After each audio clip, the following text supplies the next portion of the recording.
స్లోగా స్టార్ట్ చేయండి. ఆ తర్వాత వేగం పెంచండి. మళ్ళీ ఆపేసే ముందు స్లోగా ఆపేయండి. అప్పుడే మీరు చేసే పనికి రిజల్ట్ ఉంటుంది. ఇంతకీ దేని గురించి అనుకుంటున్నారా? చాలామంది హెల్త్ కోసం అట్లాగే వెయిట్ లాస్ కోసం వాకింగ్ చేస్తూ ఉంటారు. కానీ ఆ వాకింగ్ ఎలా చేయాలి, ఎంత స్పీడ్గా చేయాలి, వేగం ఎప్పుడు తగ్గించాలి, ఎప్పుడు పెంచాలి, ఈ విషయాల మీద చాలామందికి అవగాహన ఉండదు. డాక్టర్స్ వాకింగ్ చేయమని చెప్తారు, సో వీళ్ళు వాకింగ్ చేస్తుంటారు. అంతకుమించి వాళ్ళకి పెద్ద అవగాహన ఉండదు. కానీ దీనికి కూడా కొన్ని రూల్స్ ఉన్నాయి.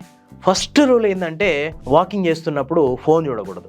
దీనివల్ల మనం ఇలా ఫోన్ చూస్తే వెన్నుముక మీద ఆ ప్రెషర్ పడి నరాల బలహీనత వచ్చే అవకాశం ఉంది. అట్లాగే బ్రిస్క్ వాకింగ్, ఇది చాలా ఎఫెక్టివ్గా పనిచేస్తుంది. అసలు ఇంతకీ బ్రిస్క్ వాకింగ్ అంటే ఏంది? వాకింగ్ స్టార్ట్ చేసేటప్పుడు చాలా స్లోగా స్టార్ట్ చేయాలి.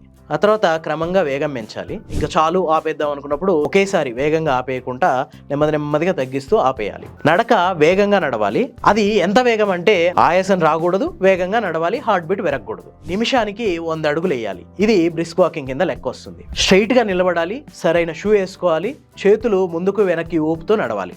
అప్పుడే ఈ వాకింగ్ రిజల్ట్స్ ఎఫెక్టివ్గా కనిపిస్తాయి.